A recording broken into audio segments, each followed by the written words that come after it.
Hi ನಮಸ್ಕಾರ, Geetha V ಅಡುಗೆ ಮನೆಗೆ ನಿಮಗೆಲ್ಲರಿಗೂ ಸ್ವಾಗತ. ಇವತ್ತಿನ ರೆಸಿಪಿ ಗೋಲ್ಗಪ್ಪ ಯಾವ ರೀತಿ ಮನೆಗೆ ಮಾಡೋದಂತ ಹೇಳಿ ತೋರಿಸ್ಕೊಡ್ತೀನಿ.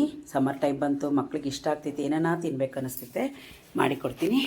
ಬನ್ನಿ ಯಾವ ರೀತಿ ಮಾಡೋದು ನೋಡ್ಕೊಂಬರೋಣ.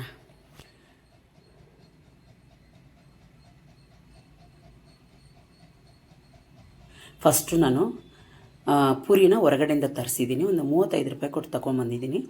ಆ ಪೂರಿಯೊಳಗೆ ನಾನು ಮಾಡೋದು ಮನೆಗೆ ನಾನು ಹಸಿಟ್ಟು ಕಲಸಿ ಮಾಡ್ತಾಯಿಲ್ಲ. ಸುಮಾರು ಇಲ್ಲ ಅಂದ್ರೂ ಒಂದು 40ರಿಂದ 50 ಜನ ತಿನ್ಬೋದು. ಸರಿ, ಫಸ್ಟ್ ಒಂದು ಮಿಕ್ಸಿ ಇಟ್ಕೊಂಡು ಅದಕ್ಕೆ ಒಂದು ಮುಷ್ಟಿಯಷ್ಟು ಕೊತ್ತಂಬರಿ, ಒಂದು ಅರ್ಧ ಮುಷ್ಟಿಯಷ್ಟು ಪುದೀನ, ಸ್ವಲ್ಪ ಒಂದು ಅರ್ಧ ಇಂಚಷ್ಟು ಶುಂಠಿ, ಒಂದು 4 ಹಸಿಮೆಣಸಿನ್ಕಾಯಿ, 4-5 ಹಾಕ್ಕೊಂಡ್ರಿ. ಸ್ವಲ್ಪ ನಿಂಬೆ ರಸ ಎಲ್ಲ ಹೊರಗಡೆ ಹೋಯಿತು. ಸ್ವಲ್ಪ ಒಂದು 8ರಿಂದ 10 ಕಾಳುಮೆಣಸು, ಸ್ವಲ್ಪ ಜೀರಿಗೆ, ಇಷ್ಟು ಹಾಕ್ಕೊಂಡು ಸ್ವಲ್ಪ ಒಂದು ಅರ್ಧ ಗ್ಲಾಸ್ ನೀರು ಹಾಕ್ಕೊಂಡು ನುಣ್ಣಗೆ ರುಬ್ಕೊಂಬನ್ನಿ. ನುಣ್ಣಗೆ ರುಬ್ಬೈತಲ್ಲ, ಫುಲ್ಲು ಪೇಸ್ಟ್ ಆಗಬೇಕು. ಈಗ ಒಂದು ಜರಡೆ ಇಟ್ಕೊಂಡು ಒಂದು ಪಾತ್ರೆಗೆ ಅದನ್ನ ಹಾಕ್ಕೊಂಡು ಸೋಸ್ಕೊಂಡ್ರಿ. ಯಾಕಂದರೆ ಅದರೊಳಗೆ ಕೊತ್ತಂಬರಿದು ಕಡ್ಡಿಗಳೆಲ್ಲ ಹಿಂಗೆ ಇರ್ತೈತೆ, ತಿನ್ನೋವಾಗ ಬಾಯಿ ಸಿಗ್ತೈತೆ. ಹಾಗಾಗಿ ಸ್ವಲ್ಪ ನೀರು ಹಾಕ್ಕೊಂಡು ಅದನ್ನ ಚೆನ್ನಾಗಿ ಮಿಕ್ಸ್ ಮಾಡಿ ಅದರದ್ದು ಎಲ್ಲ ಪಾನಿ ತಕ್ಕೊಂಡು ಅದರದ್ದು ಬಿಸಾಕಿ ಮೇಲೆ ಇರೋದೆಲ್ಲ ನೋಡಿದ್ನ ಬಿಸಾಕಬೇಕಾಗ್ತೈತೆ. ಇದಕ್ಕೆ ಎಷ್ಟು ಬೇಕೋ ಅಷ್ಟು ನೀರು ಹಾಕ್ಕೊಂಡ್ರಿ. ನಾನು ಇಲ್ಲ ಅಂದ್ರೂ 1.5 ಅಷ್ಟು ಲೀಟ್ರ್ ನಾನು ನೀರು ಹಾಕ್ತೀನಿ.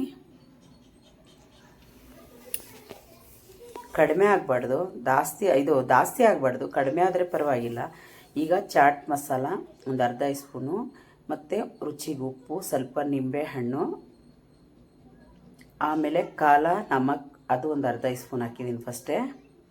ಇದು ಬಂದ್ಬಿಟ್ಟು ಪಾನಿ ಮಸಾಲ, ಇಲ್ಲಾಂದರೆ ಜಲ್ಜೀರ ಅಂತಾರಲ್ಲ ಅದು, ಯಾವುದನ್ನ ಒಂದು ಸ್ಪೂನ್ ಹಾಕಿ, ಬೇಕಂದರೆ ತಿರ್ಗಾ ಹಾಕ್ಕೊಬೋದು. ಫಸ್ಟು ಒಂದು ಸತಿ ಮಿಕ್ಸ್ ಮಾಡಿ ನೋಡಿ ಸರಿ ಇದೆಯಾ ಅಂತ ಹೇಳಿ. ಮೋಸ್ಟ್ಲಿ ಸ್ವಲ್ಪ ನಿಮಗೆ ನಿಂಬೆ ರಸ ಇಷ್ಟ ಇಲ್ಲಾಂದರೆ ಸ್ವಲ್ಪ ಹುಳ್ಸೆಣ್ಣು ಮಿಕ್ಸ್ ಮಾಡಿ ಹಾಕಿ, ಅದರ ಹುಳ್ಸೆಣ್ಣು ನೀರು ಹಾಕ್ಬೋದು. ಈಗ ನಾನು ಚೆನ್ನಾಗಿ ಮಿಕ್ಸ್ ಮಾಡಿ, ಈಗ ನನ್ನ ಮೊಮ್ಮಗನಿಗೆ ಒಂಚೂರು ಹಾಕ್ಕೊಡ್ತೀನಿ, ಏನು ಕಡಿಮೆ ಇದೆ ಅಂತ ಅವನೇ ಹೇಳ್ತಾನೆ. ಅವನು ಹೇಳ್ತಿದ್ದಾನೆ ಸ್ವಲ್ಪ ನಿಂಬೆ ಕಮ್ಮಿ ಇದೆ ಅಂತ ಹೇಳಿ ಸ್ವಲ್ಪ ನಿಂಬೆಹಣ್ಣು ಹಾಕಿ ಮಿಕ್ಸ್ ಮಾಡ್ತೀನಿ. ಈರುಳ್ಳಿನೂ ಮತ್ತು ಕೊತ್ತಂಬರಿ ಸೊಪ್ಪು ಕಟ್ ಮಾಡಿ ಇಟ್ಟಿದ್ದೆ, ಪಾನಿ ರೆಡಿಯಾಗಿದೆ. ಮತ್ತು ಇದು ಬಂದ್ಬಿಟ್ಟು ಇದರೊಳಗೆ ತುಂಬ್ಸೋಕ್ಕೆ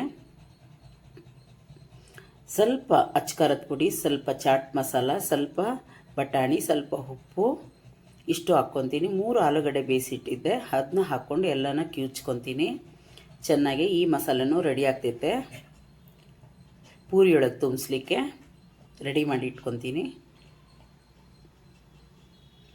ಮನೆಗೆ ನೋಡಿದ್ರೆ ಈ ಥರ ಎಲ್ಲ ಮಾಡೋದ್ರಿಂದ ಮನೆಗೆ ಎಷ್ಟು ಕ್ಲೀನಾಗಿ ನಾವು ಮನೆಗೆ ಮಾಡ್ಕೊಂಡು ತಿನ್ಬೋದು. ಮಕ್ಕಳಿಗೆ ಇಲ್ಲಾಂದ್ರೂ ನಾವು ನಿಜವಾಗ್ಲೂ ಸುಮಾರು ಒಂದು 8ರಿಂದ 10-12 ಜನ ತಿನ್ಬೋದು. ಈಗ ಗ್ಯಾಸ್ ಹಚ್ಚಿ ನಾನು ಬಾಣಲಿ ಇಟ್ಟಿದ್ದೀನಿ. ಅದು ಎಣ್ಣೆ ಹಾಕಿ ಬಿಸಿ ಆಗಿದೆ. ಪೂರಿ ಹಾಕಿ ನೋಡಿದೆ, ಫಸ್ಟು ಆಗಿಲ್ಲ, ಈಗ ಆಗಿದೆ. ಈಗ ನಾನು ಒಂದು 5 ಪೂರಿ 6 ಪೂರಿ ಬಿಟ್ಕೊಂಡು ಮೆತ್ತಿಗೆ ತಿರುಗಿಸ್ಕೊತೀನಿ. ಆಚೆ ಈಚೆ ಸಾಕು, ಹೆಚ್ಚಾಗಿ ತಿರ್ಸೋದು ಬೇಡ.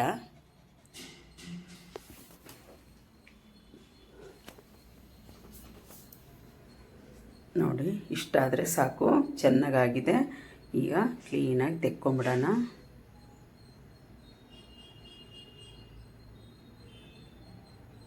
ಎಷ್ಟು ಚೆನ್ನಾಗಿದೆಯಲ್ಲ. ತಿರ್ಗಾ ಅದೇ ಥರ ಎಲ್ಲನೂ ಹಾಕಿ ತೆಗೆದಿಟ್ಕೊಂಡಿದ್ದು ನೋಡಿದ್ರಲ್ಲ, ಎಲ್ಲ ರೆಡಿಯಾಗಿದೆ. ಈಗ ಮಕ್ಕಳಿಗೆ ಯಾವ ಥರ ಮಾಡಿ ಕೊಡೋದನ್ನಂತ ತೋರಿಸ್ಕೊಡ್ತೀನಿ. ಎಲ್ಲ ಪಾನಿ ಮತ್ತು ಮಸಾಲ ಮತ್ತು ಪೂರಿ. ಈಗ ಕೊತ್ತಂಬರಿ ಸೊಪ್ಪು ಸ್ವಲ್ಪ ಪಾಣಿಗೆ ಹಾಕಿ, ಅದಕ್ಕೆ ಸ್ವಲ್ಪ ಖಾರದ ಪುರಿ ಇರ್ತೈತಲ್ಲ ಅದು ಹಾಕ್ಕೊತೀನಿ. ಹಾಕ್ಕೊಂಡು ಚೆನ್ನಾಗಿ ಮಿಕ್ಸ್ ಮಾಡ್ಕೊಂಡು ಚೆನ್ನಾಗಿರ್ತೈತೆ ತಿನ್ನೋವಾಗ, ಕರಮ್ ಅಂತ. ಈಗ ಒಂದು ಪೂರಿನ ತಗೊಂಡು ತೂತು ಮಾಡಿ ಅದಕ್ಕೆ ಆಲೂಗಡ್ಡೆನ ಒಳಗಡೆ ಇಟ್ಟು ತುಂಬಿಸಿ, ಅದಕ್ಕೆ ಸ್ವಲ್ಪ ಪಾನಿಪುರಿ ಒಳಗೆ ನನ್ನ ಮೊಮ್ಮಗನ ಕೊಡೋಣ ಅಂದ್ಕೊಂಡಿದ್ದೀನಿ. ಇವಾಗ ಮಾಡಿ ಕೊಡ್ತೀನಿ, ಯಾಕಂದ್ರೆ ಅವ್ನು ಟೇಸ್ಟ್ ಹೇಳಿದ್ರೆ ಓಕೆ. ಒಂದು ಸತಿ ಮಿಕ್ಸ್ ಮಾಡಿ ತುಂಬಿಸಿ ಕೊಡಿ. ನಾನು ತಿಂದು ನೋಡಿದೆ, ಅವನಿಗೂ ಕೊಡ್ತಾಯಿದ್ದೀನಿ. ಅವ್ನು ಫಸ್ಟ್ ತಿಂದ್ಬಿಟ್ಟು ಆಮೇಲೆ ನಾನು ತಿಂತೀನಿ. ಏನು ಹೇಳ್ತಾನೋ ನೋಡಬೇಕು. ಚೆನ್ನಾಗಿದೆ ಅಂತಿದ್ದಾನೆ. ಓಕೆ, ಖುಷಿ ಆಯಿತು. ಇಷ್ಟ ಆಯಿತಾ? ಇಷ್ಟ ಆದರೆ ಪ್ಲೀಸ್ ಒಂದು ಲೈಕ್ ಕೊಡಿ, ಸಬ್ಸ್ಕ್ರೈಬ್ ಆಗಿ, ಪಕ್ಕದೊಳಗಿರೋ ಬೆಲ್ ಬಟನ್ನ ಕ್ಲಿಕ್ ಮಾಡಿ. ಥ್ಯಾಂಕ್ ಯು ನನ್ನ ವೀಡಿಯೋ ನೋಡೋದಕ್ಕಾಗಿ. ಬಾಯ್.